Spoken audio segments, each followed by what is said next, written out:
दोस्तों, आज हम लोग बहुत ही ज़बरदस्त चर्चा करने वाले हैं। आप जानते हैं कि अभी बहुत सारे मुद्दे हाइलाइटेड चल रहे हैं। जैसे अयोध्या का जो मामला हुआ, वहाँ पे बताया जा रहा प्राण प्रतिष्ठा हो गई। इसके बाद से अब कुछ नारे लग रहे हैं कि काशी और मथुरा के बारे में लग रहा है नारे। एक और केस चल रहा है जहाँ पे बताया जा रहा है ज्ञान व्यापी का मुद्दा चल रहा है। इतने सारे प्रसंग चल रहे हैं, सवाल ये है कि जो ब्राह्मण धर्म है या ब्राह्मण संप्रदाय की जो बातें हैं, जो उनका मुख्य ग्रंथ वेद है, उसमें कहीं मूर्ति पूजा का ज़िक्र ही नहीं है। वो मूर्ति कभी बनाते नहीं थे। भारत का सारा आर्कियोलॉजी ये बता रहा है कि बुद्धा और बुद्ध के शमन परंपरा हैं, इन लोगों ने मूर्तियाँ बनाई थी। तो अचानक से ब्राह्मण संप्रदाय के इतने सारे मंदिर कहाँ से हो गए? भारत में हर जगह ज़मीन खोदने पर बुद्ध निकल रहे हैं, लेकिन जितने प्राचीन मंदिर हैं, वो अचानक से ब्राह्मणवादी धर्म के कैसे हो गए हैं? तो हम लोग इस पर चर्चा करेंगे, विस्तृत चर्चा करेंगे। आज हमारे साथ स्पेशल गेस्ट हैं स्वामी प्रसाद मौर्य जी, जो किसी नाम के मोहताज नहीं हैं, आप सभी जानते हैं। उन्होंने उन सारे मुद्दों पर सवाल उठाया है जिस पर आमतौर पर लोग बचते हैं, जो पूरे भारत में एक सबसे ज़रूरी सवाल है और वो उठाना चाहिए। पाखंड पे, अंधविश्वास पे बहुत कम लोग बोलते हैं। उन्होंने इस पर सवाल उठाए हैं, तो आज हमारे साथ स्पेशल गेस्ट हैं। मैं उन्हें जोड़ रहा हूँ, वो आ चुके हैं। स्वामी प्रसाद मौर्य जी, आपका बहुत-बहुत स्वागत है रैशनल वर्ल्ड पे। जी, धन्यवाद।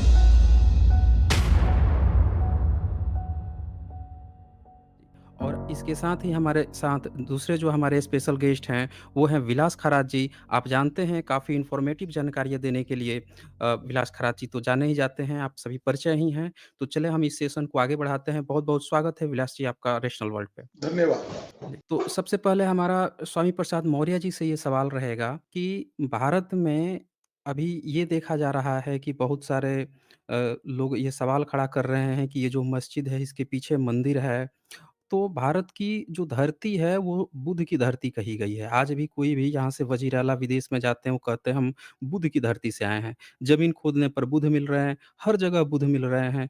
तो बुद्ध जितने प्राचीन भारत के मंदिर हैं, क्या ऐसा नहीं लगता कि जो दावा किया जा रहा है कि यहाँ पे मंदिर होगा वो बुद्ध विहार हो सकते हैं? जी। इसमें कोई दो राय नहीं। इतिहास इस बात का गवाह है कि भारत बुद्ध की धरती रही है। पूरा भारत बुद्धमय रहा है। धीरे-धीरे पूरा विश्व भी आज भी निरंतर बुद्धमय होता ही जा रहा है। यहाँ तक कि सम्राट अशोक ने 84,000 बौद्ध स्तूपा बनवाए थे। वो 84,000 बौद्ध स्तूपा गए कहाँ? और अगर इतिहास के अतीत में हम जाते हैं तो ये पता चलता है कि आज जितने भी तथाकथित बड़े मंदिर हैं, ये कभी बौद्ध मठ रहे हैं। हमारे तमाम इतिहासकारों ने भी इस पर अपनी बात बड़ी मजबूती से रखी है। यहाँ तक कि राहुल सत्यायन जी, जिनका कि विश्व के सांस्कृतिक इतिहास में बहुत बड़ा योगदान है, सैकड़ों देशों का उन्होंने पूरे विश्व में भ्रमण भी किया और बुद्धकालीन इतिहास से लेकर के वर्तमान इतिहास तक पर प्रकाश उन्होंने बड़ी मजबूती से ऐतिहासिक साक्ष्यों के साथ रखा। यहाँ तक कि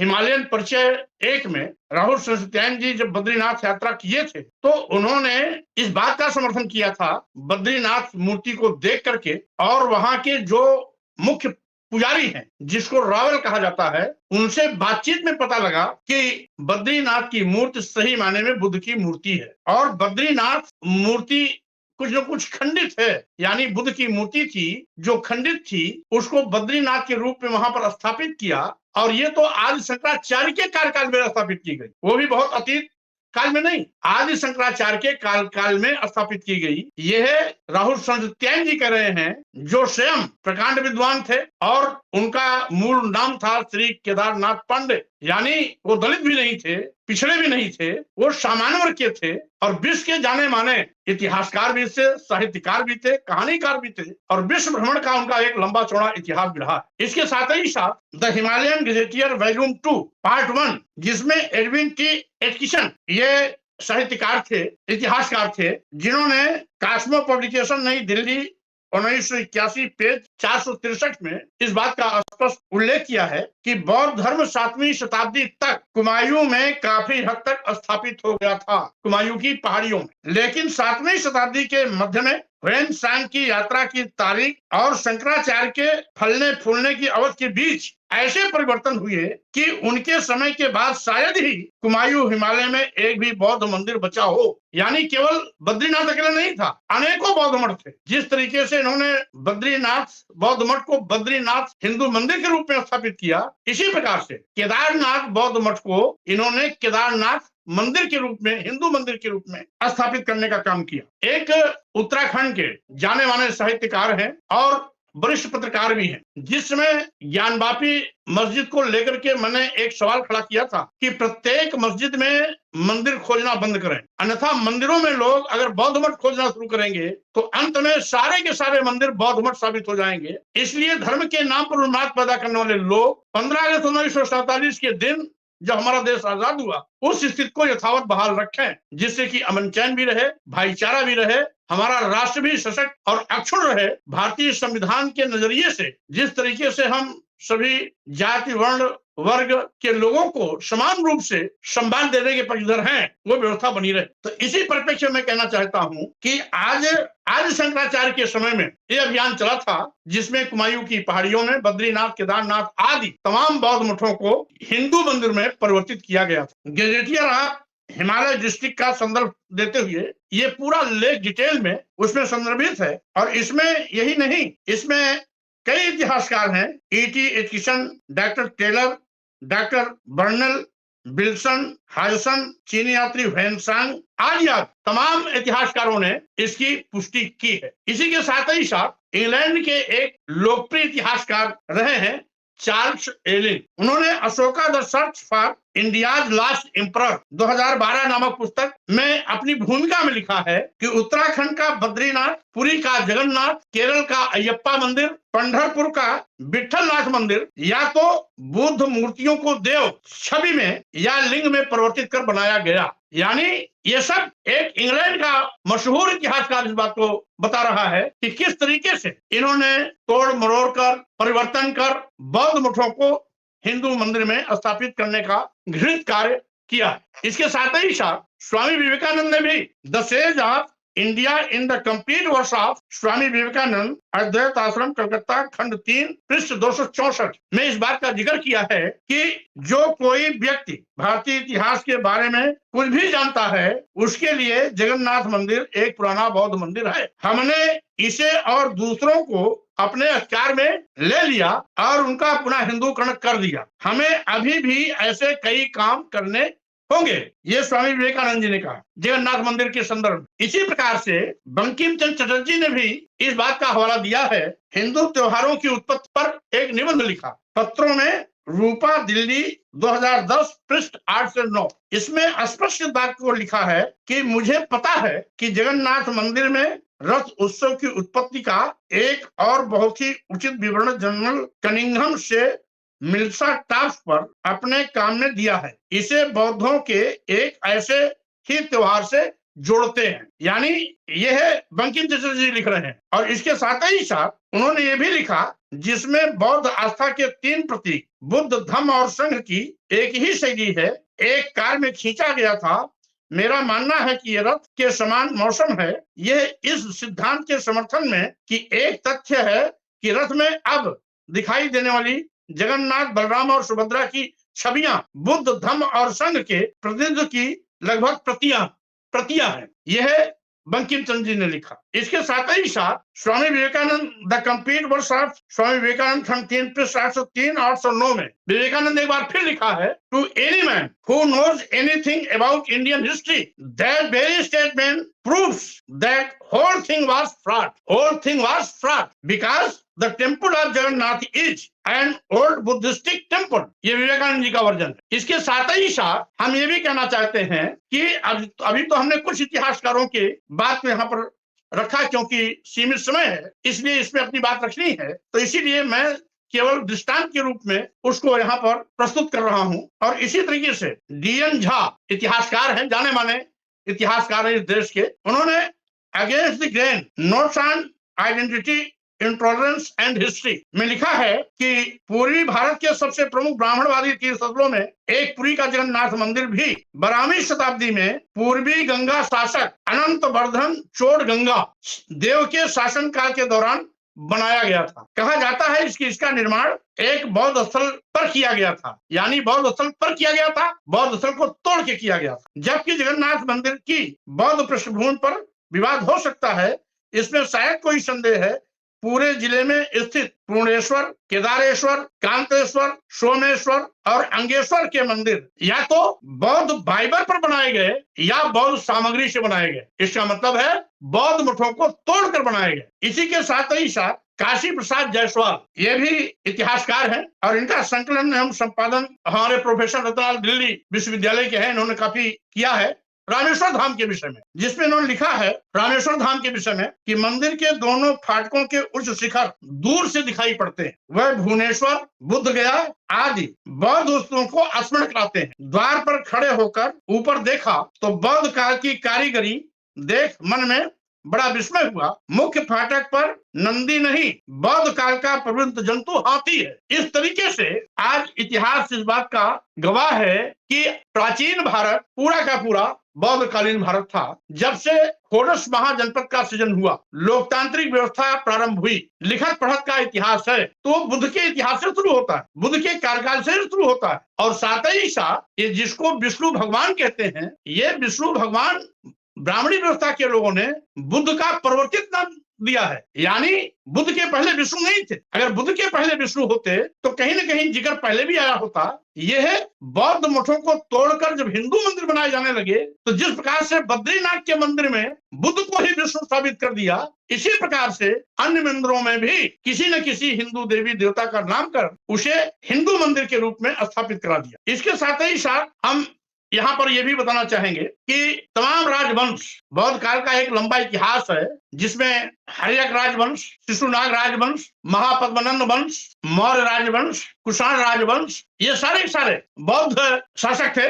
और उसके साथ ही साथ आगे ये हर्षवर्धन, पाल वंश में भी करीब 1 दर्जन से ज्यादा शासक हुए, लगभग 2 दर्जन शासक हुए। कोंकण के मौर्य जिसमें सुकेत बर्मन, चंद्र बर्मन 4वीं शताब्दी, 5वीं शताब्दी और अनिरजित बर्मन 6वीं शताब्दी। चित्तौड़गढ़ के मेवाड़ वंश जिसमें चित्रांगद मौर्य, दुर्गण मौर्य, मानमय मौर्य, धवलचंद मौर्य और फिर उसके बाद गोपगिरी कान्यकुब्ज के मौर्य जिसमें कृष्णराज, चंद्रगुप्त, आवेराज, गिरिराज, कर्क, यशोवर्मन 720 और 756, सौराष्ट्र के मौर्य गोविंद राज और इसके पहले वो हर्षवर्धन। आज तमाम ऐसे शासक रहे 7वीं 8वीं शताब्दी तक जो मौर्य कालीन के साथ साथ इसके पहले के जितने भी शासक रहे हैं, जिन तमाम शासक वंशों का हमने उल्लेख किया, ये सब बौद्ध राजा थे, बौद्ध धर्म को मानते थे और बौद्ध भगवान बुद्ध के बताए रास्ते पर चलते भी थे। यहाँ तक कि राजधर्म इनका बौद्ध धर्म था। और इसके साथ ही साथ इस तरीके से 8वीं शताब्दी तक लगातार ये देश भगवान बुद्ध के विचारों पर चलता था, बुद्धमय भारत था। और आज भी इतना तहस नहस होने के बावजूद भी, ब्राह्मणी व्यवस्था के वर्चस्व के बाद भी हमारे देश के माननीय राष्ट्रपति जी या देश के प्रधानमंत्री जी विश्व के किसी अन्य देश में जाते हैं तो हवाला देते हैं, हम उस भारत की धरती से आए हैं जहां भगवान बुद्ध पैदा हुए। यानी विश्व के तमाम देशों में भारत की पहचान बुद्ध से है, न कि किसी और से। क्योंकि इतिहास इस बात का भी गवाह है कि तमाम ऐसे मनगढ़ंत भगवान बना करके कल्पना के आधार पर महिमा मंडित कर बौद्ध इतिहास को मिटाने का जो दुस्साहस किया लोगों ने, इतना सब कुछ करने के बावजूद भी बुद्ध है कि मरते नहीं, क्योंकि उनके विचार आज भी पुष्पित और प्रज्वलित हो रहे हैं। रूस ऐसा देश जो 100% कम्युनिस्ट था, आज की तारीख में लगभग 40% लोग वहां भी बौद्ध धर्म अनुयायी हो गए। और यही नहीं, अगर हम तो कहते हैं पूरा विश्व बौद्ध में था, क्योंकि कुछ वर्षों पहले अमेरिका में जब राखी की पहाड़ियों में खुदाई हुई तो भगवान बुद्ध की मूर्ति वहां मिली। बामियान में जब अफगानिस्तान में तालिबानियों ने बुद्ध की मूर्ति तोड़ी तो अफगानिस्तान में बुद्ध की मूर्ति मिली। चीन, जापान, आज तमाम 50 देश ऐसे हैं जो आज भी बौद्ध धर्म को मानते हैं और तमाम देशों का राष्ट्र धर्म भी बौद्ध धर्म है। हमारे जितने भी पड़ोसी देश हैं वो सब बौद्ध राष्ट्र है। लंका है, चीन है, जापान है, म्यांमार है, सिंगापुर है, इंडोनेशिया है, थाईलैंड है, ऐसे ऐसे तमाम 50 देश। तो इसका मतलब है अगर हम रूस की पहाड़ियों में खुदाई करते हैं तो बुद्ध, अमेरिका में खुदाई करते हैं तो बुद्ध, अफगानिस्तान में बामियान की पहाड़ियों में करते हैं तो बुद्ध, और जर्रे पर अगर हम भारत देश में कहीं किसी कोने खुदाई करते हैं तो बुद्ध या बुद्धकालीन इतिहास इस बात के साक्ष्य और गवाह है कि बुद्ध के विचार इतने व्यवहारिक थे, वैज्ञानिक थे कि हजारों साल बीत जाने के बाद भी आज भी यथावत उनके दर्शन, विचार, संदेश पर लोग आगे बढ़ रहे हैं। पूरे विश्व में जो एक भारत की धरती से स्लोगन गया था वसुधैव कुटुंबकम का। ये भाईचारा का संदेश तो केवल बुद्ध दे सकते हैं। पूरे विश्व की मानवता के लिए जिस तरीके से उन्होंने मानव कल्याण का संदेश दिया, मानव मानव एक समान की विचारधारा फैलाई, जात पात छुआछूत ऊंच नीच को कोई स्थान नहीं मिला, बल्कि जात पात छुआछूत ऊंच नीच भेदभाव मूलक समता को खत्म कर उन्होंने समता मूलक समाज बना करके सबको एक समान सम्मान देने की बात की। स्वाभाविक रूप से वही कारण है कि आज न केवल भारत बौद्धमय है, पूरा विश्व भी बौद्धमय होता जा रहा है। अतीत में भी था, फिर हो रहा है। और इसी के साथ ही साथ हम यहाँ पर यह भी कहना चाहेंगे कि आज जो धार्मिक उन्माद पैदा करके अभी ज्ञानवापी मस्जिद पर लोग शुरू हो गए, जबकि इसके पहले अयोध्या में जब जब पुरातत्व विभाग ने खुदाई किया, बुद्ध और बुद्धकालीन इतिहास मिला। एक बार भी रामायण काल का कोई भी साक्ष्य नहीं मिला। यहाँ तक कि माननीय सर्वोच्च न्यायालय में बाबरी मस्जिद और रामलला मंदिर के विषय में जब विवाद हुआ तो निर्णय भी इसी को हवाला देते हुए कहा गया, क्योंकि वहां पर बुद्ध और बुद्धकालीन अवशेष मिले हैं, इसलिए ये हो सकता है कि यहाँ रामलला का मंदिर रहा हो। यानी वो किसी जीवित साक्ष्य पर नहीं, बुद्ध और बुद्धकालीन साक्ष्य का हवाला देकर के राम मंदिर के पक्ष में निर्णय हुआ। लेकिन चूंकि माननीय सर्वोच्च न्यायालय के द्वारा निर्णय हुआ, इसलिए हम सभी लोगों ने उसका स्वागत किया। माननीय न्यायपालिका का हम सम्मान करते हैं, इसलिए वो निर्णय स्वागत योग्य था, आज भी कर रहा हूं। लेकिन जिस तरीके से अब इनके हौसले बुलंद हैं, यथार्थवादी ताकतों के हौसले बुलंद हैं, अब ये हिंदू मुस्लिम सिख ईसाई सब है आपस में भाई भाई की जो एक संस्कृति थी भारत की, उसको खंडित करने पर उतारू हैं। ये धार्मिक उन्माद के माध्यम से आपसी सद्भाव खत्म करना चाहते हैं, धर्म को धर्म से लड़ाकर इस देश को भी खंडित करने का पाप करना चाहते हैं, संविधान को भी अपमानित करने की बात करते हैं, लोकतंत्र को भी खत्म करना चाहते हैं। इसलिए आज आवश्यकता है सभी देश के लोगों से इस बात की मैं अपील करता हूं कि 15 अगस्त 1947 के दिन हमारे देश की जो भी स्थिति रही है, हमें धार्मिक रूप से उसे स्वीकार करना चाहिए। अन्यथा स्वाभाविक रूप से अगर गड़े मुर्दे उखाड़े जाएंगे तो स्वाभाविक रूप से हर मंदिर के इतिहास में बुद्ध का मठ मिलेगा, बौद्ध मंदिर मिलेगा, और साथ ही साथ बौद्धकालीन इतिहास और साहित्य भी मिलेंगे। सिंधु घाटी की सभ्यता हो, मोहनजोदड़ो की सभ्यता हो, हड़प्पा की सभ्यता हो, उनके खनन में जो भी अवशेष मिले हैं, वहां तो बुद्ध और बुद्धकालीन अवशेष मिले हैं, बुद्ध की मूर्तियां भी मिली हैं, लेकिन कहीं भी किसी भी संस्कृति में, किसी भी संस्कृति की खुदाई में किसी भी हिंदू देवी देवता का कोई मूर्त नहीं मिला है। इसीलिए हम अभी अभी जो इन विवाद कर रहे हैं ज्ञानवापी मस्जिद को लेकर, और जिन एसआई के सर्वे के चिन्हों का हवाला दे रहे हैं, मैं कहना चाहता हूं, पहली बात तो एसआई को अपना सर्वे पूरा का पूरा सार्वजनिक करना चाहिए। एक व्यक्ति विशेष उसको पठन करके ये कैसे साबित कर सकता है कि यह हिंदू धर्म का है या इस्लाम धर्म का है? तो इतिहास के तय में जाना होगा। और जिनका ये हवाला दे रहे हैं, जैसे इन्होंने स्वास्तिक का हवाला दिया, तो स्वास्तिक ये बुद्धकालीन प्रतीक है, जो एंटी क्लॉकवाइज स्वास्तिक है ये बौद्ध काल का है, और जो हिंदू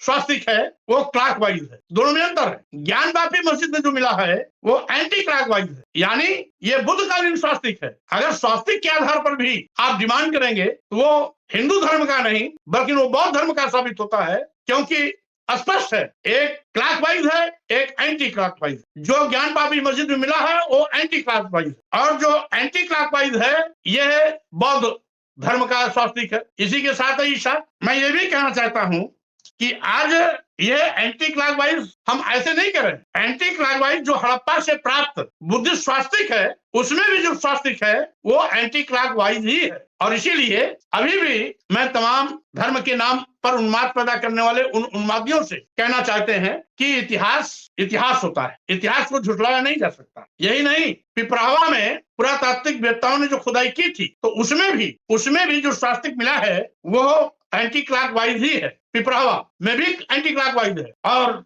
हड़प्पा से प्राप्त वाली खुदाई में भी एंटी क्लॉकवाइज। इसके साथ ही साथ पिपरावा में खुदाई में एक सोने का सिक्का मिला था, उस सोने के सिक्के में जो स्वास्तिक है वो भी एंटी क्लॉकवाइज, यानी वो भी बौद्धकालीन स्वास्तिक है। इसलिए ऐसे तमाम प्रमाण है कि केवल स्वास्तिक मिल जाने से वो हिंदू धर्म का प्रतीक नहीं बन जाता। इतिहास तो गवाह है वो बौद्धकालीन एंटी क्लॉकवाइज स्वास्तिक है। इसके साथ ही साथ आज जो बुद्ध पद में स्वास्तिक मिला है आंध्र प्रदेश के अमरावती में जो बुद्ध पद में स्वास्तिक मिला है वो भी एंटी क्लॉकवाइज है। और इसी के साथ ही साथ हमारे जो अन्य खुदाई हुए हैं उसमें हर जगह पर स्वास्थ्य कहीं सिक्के पर मिला, तो जितने भी एंटी क्लॉकवाइज हैं ये सब बौद्धकालीन है। अब ब्राह्मी इसी के तहत एक ब्राह्मी लिपि के द्वारा जो प्राप्त हुआ है उसमें एंटी क्लॉकवाइज है। तो कुल मिलाकर के ये जो बौद्धकालीन कुछ प्रतीक हैं जो हिंदू धर्म के ठेकेदार नहीं जानते हैं, हम आपके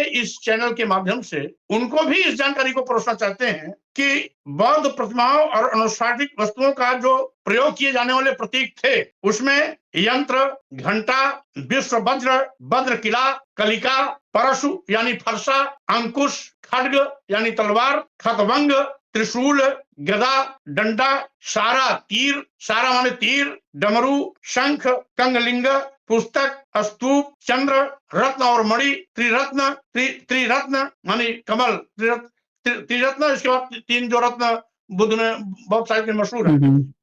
पद्म, पद्म माने कमल, खुला हुआ फूल, उत्पल, चामड़ा, पत्र, कपाला, दिया, सुकुंदा, भूंबा, गऊ, मयूरपत, नाग, नकुल, नकुला माने न्योला, स्वास्तिका, छत्र, ध्वजा, शंख, श्रीवस्ता, धर्मचक्र, ये सब दबुका बुद्धा, युवा रूढ़ी जनसेन लेखक है इसके, ये सारे प्रतीक उसमें मिल जाएंगे। तो ये चीज मिल जाना इस बात का प्रमाण नहीं है कि हिंदू धर्म हो गया, ये तो हमारे सब बौद्धकालीन प्रतीक है। और ये हिंदू धर्म का कुछ था ही नहीं, वो तो ब्राह्मण धर्म है। बुद्ध धर्म बौद्ध मंदिरों को तोड़कर जब इन्होंने हिंदू मंदिर स्थापित करना शुरू किया तो बौद्ध कालीन जितने भी प्रतीक थे उसको अपना मान लिया। लेकिन अगर हम इतिहास की बात करेंगे और इतिहास की गहराई में जाएंगे तो कहीं खड़े नहीं हो पाएंगे। और इसी के साथ ही साथ सिंधु घाटी की सभ्यता में इतिहासकारों ने प्रमाणित किया कि वो 100% बौद्ध सभ्यता थी। बौद्ध धर्म मोहनजोदड़ो हड़प्पा नगरों का धर्म एक श्री स्वप्न विश्वास है,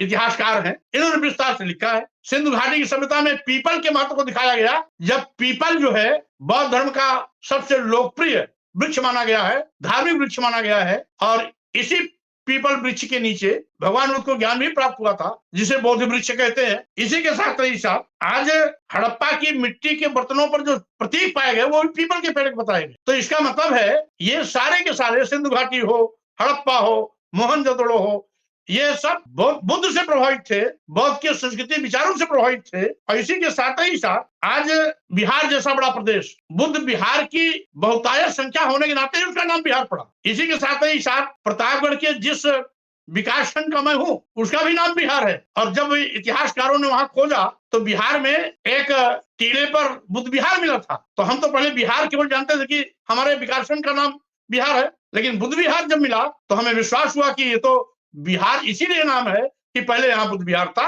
इसी के साथ ही साथ आज राजस्थान में कोलबी की जो बुद्ध गुफाएं हैं वो हमारे बुद्ध इतिहास की गवाह के रूप में आज भी सबूत पेश कर रही। हरियाणा पंजाब में जो असनंद स्तूप है, चनेटी स्तूप है, संघोल स्तूप है, ये सब विश्वविख्यात है। गुजरात और महाराष्ट्र में तराजा बौद्ध गुफाएं, कोन्ना बौद्ध गुफाएं, पातुर बौद्ध गुफाएं, भाजा गुफाएं, अजंता गुफाएं, कान्हेरी गुफाएं, कांगड़े चैत्यगृही और एलोरा गुफाएं, ये सब ऐसे प्रमाण है कि जर्रे जर्रे पर जहां भी आप जाइएगा वहां बुद्ध मिलेंगे, बुद्ध कालीन इतिहास मिलेगा, बुद्ध का साहित्य मिलेगा या बौद्ध काल का प्रभाव मिलेगा। इसके साथ ही साथ आंध्र प्रदेश में बौद्ध सभ्यता के अनेक अवशेष मिले, जैसे नागार्जुन कोंडा, बोजन कोंडा, अमरावती, खोटला कोंडा, बाबी कोंडा, भट्टी प्रोलू, घंटसाल, शाली डूंगन आदि। छत्तीसगढ़ में भी सिरपुर में अनेक बौद्ध अवशेष मिले। और इसी तरीके से मध्य प्रदेश में भी बौद्ध स्तूपों की भरमार है, जिसमें सांची,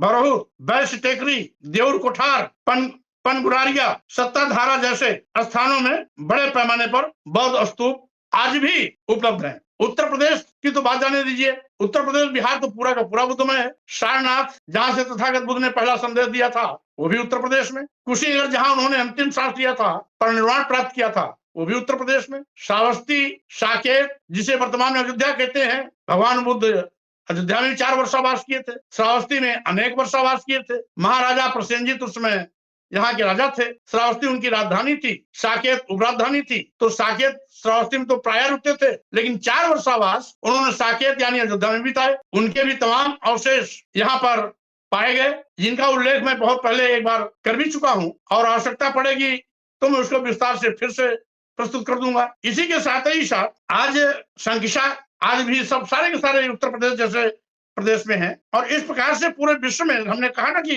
केवल भारत ही नहीं, उत्तर प्रदेश ही नहीं, बिहार ही नहीं, भारत के साथ साथ पूरे विश्व में भी पूरा का पूरा इतिहास बौद्धमय है। इसी के साथ ही साथ पिपरावा में जो स्तूप मिला था 1970 की खुदाई में, उसमें संघाराम, धातु, मंजूषा, लेख युग, मुद्रा आदि प्रतीक मिले थे। जौनपुर के मुगरावासरा में मादरडीहा टीला में 2011 में खुदाई हुई, जिसमें तमाम बौद्धकालीन साक्ष्य मिले थे। तो इस प्रकार से केरल के ओडमपल्ली में पेरियार नदी के किनारे जहां शंकराचार्य जी की पैदाइश हुई, उसी के बगल में कालड़ी गांव के पास एक ओडमपल्ली बौद्ध केंद्र था, जहां से बुद्ध की मूर्ति भी मिली थी। और ये मूर्ति जो मिली थी, ये शंकराचार्य जी के घर के बिल्कुल पास तमिलनाडु के सेलम स्थित थलाई वेट्टी मुनियप्पन मंदिर में जो इन्होंने हिंदू देवता की मूर्ति लगाई थी, मद्रास हाई कोर्ट ने उसको बुद्ध की प्रतिमा साबित कर दिया। तो इस तरीके से आज जगह जगह भरत स्तूप में ईसापुर 200 साल पुराना बौद्ध स्तूप मिला, और इसी प्रकार से कनिष्क के समय सोने के सिक्कों पर भी बुद्ध कालीन अवशेष मिले। यहाँ तक कि बुद्ध की मूर्ति खुद मिली। कौशाम्बी के सिक्कों पर गजलक्ष्मी मिली। कुरिंदो के चांदी के सिक्के पर चैत्य तथा स्वास्तिक अंकित मिला। तो इस तरीके से इतिहास ढेरों बड़े पैमाने पर साक्ष्य के रूप में मौजूद है, जिसको हम कह सकते हैं कि मस्जिद में मंदिर खोलने वालों के लिए ये बहुत महंगा हो जाएगा। यदि वो अपनी गतिविधियों पर लगाम नहीं लगाएंगे तो स्वाभाविक रूप से सभी मंदिरों में लोग बौद्ध मठ खोजना शुरू कर देंगे। जब सभी मंदिरों में बौद्ध मठ खोजना शुरू कर देंगे तो ये कहीं कहीं के फिर नहीं रहेंगे। आदि छोड़ सारी का धावे, सारी रहे न आदि पावे। यह जो आज मंदिर मस्जिद के विवाद में पूरे देश का नाश करना चाहते हैं, देश को बंटवारे की ओर ले जाना चाहते हैं, भाईचारे का कत्लेआम करना चाहते हैं, खून खराबा कर हमारी संस्कृति को बदनाम करना चाहते हैं, ऐसे लोग स्वाभाविक रूप से मानवता के भी दुश्मन है, देश के भी दुश्मन है, संविधान के भी दुश्मन है। इसलिए आपके चैनल के माध्यम से मैं पूरे देशवासियों को सावधान करना चाहता हूं कि धार्मिक उन्माद से बचने का काम करें। भारतीय संविधान के सम्मान में आज हम सभी धर्म, वर्ग आदि का सम्मान करते हैं, क्योंकि भारतीय संविधान भी कहता है कि वर्ण, जात, धर्म, लिंग, जन्म स्थान के आधार पर हम किसी के साथ भेदभाव नहीं कर सकते हैं। तो स्वाभाविक रूप से लोगों को इस घटिया सोच से बचना चाहिए, और जो हमारी और संस्कृति है उसको अक्षुण्ण बनाए रखना चाहिए। जी, बहुत-बहुत शुक्रिया। आपने बहुत खूबसूरत यहाँ पे सबूत रखे हैं और इतने अकाट्य तथ्य रखे हैं कि कोई भी देखेगा तो इस चीज़ से इनकार नहीं कर सकता है कि भारत जो है बुद्धमय था। स्वामी जी, आपने इतनी खूबसूरत और इतने अकाट्य प्रमाण बताए हैं। एक पॉइंट मैं उसमें विनम्रतापूर्वक जोड़ना चाहूँगा। मैं यहाँ पे जी, यहाँ पे जब बुद्धा का एक्सकवेशन हुआ था, पिपरावा एक्सकवेशन हुआ था, तो वहाँ पे 5 अलग-अलग आपका टेराकोटा के लोटे मिले थे या कलश मिले थे, घड़े मिले थे। उनमें ये एक कॉइन भी मिला था, जिसमें एंटी क्लॉकवाइज़ और क्लॉकवाइज़ जो स्वास्तिका है, इससे ये साबित होता है कि दोनों ही बुद्धिज़्म के हैं। मतलब एंटी क्लॉकवाइज़ तो है ही है, और जो क्लॉकवाइज़ स्वास्तिका है, वो भी बुद्धिज़्म का है। वो बुद्धा के बोन्स के साथ, यहाँ बुद्धा का नाम भी लिखा हुआ मिला है, यहाँ राइट साइड में हम सभी देख सकते हैं। यानी कि दोनों ही स्वास्तिक चाहे क्लॉकवाइज़ हो, एंटी, दोनों ही बुद्धिज़्म के ही हैं। तो आगे यहाँ पे मेरा प्रश्न रहेगा। अब प्रोफेसर विलास खरात जी भी हैं, मैं आपसे भी क्वेश्चन लूँगा। पहले मैं एक मैं रिक्वेस्ट करूंगा स्वामी जी को कि लॉकडाउन के पीरियड में उन्होंने एक चिट्ठी लिखी थी, क्या उसका आप खुलासा कर सकते हैं? अभी उचित समय है। हाँ, कर सकता हूँ। वो पत्र भी है मेरे पास जो मैंने उसमें लिखा था। अगर अनुमति होगी तो मैं उस पूरे पत्र को आपके सामने पढ़ भी सकता हूँ। पढ़िए, जरूर पढ़िए। हाँ, पढ़िए जी। आप पढ़िए, स्क्रीन पर वो दिखाइए। हाँ, ये अच्छा, ये पत्र तो इस पे दिखाई पड़ रहा है। मैंने उनको प्रोवाइड किया है स्वामी जी। अच्छा। आप पढ़िए उसको, ताकि पूरे भारत को जान सके। जी। नहीं, मैं उसको तुरंत पढ़ रहा हूँ। मैंने अयोध्या में राम मंदिर बनने के पूर्व, शिलान्यास के पूर्व, मैंने माननीय प्रधानमंत्री जी को जब उसका भूमि पूजन करना था, तब उस पे मैंने पत्र लिखा था। शिलान्यास करने के समय माननीय प्रधानमंत्री जी को पत्र भेजा था 24 जुलाई 2020 को। माननीय प्रधानमंत्री भारत सरकार महोदय, कृपा पूर्वक अवगत कराना है कि माननीय सर्वोच्च न्यायालय के आदेशानुसार अयोध्या में श्री राम का भव्य व विशाल मंदिर के निर्माण हेतु जमीन के समतलीकरण व खुदाई का कार्य गठित न्यास के महामंत्री की देखरेख में चल रहा है।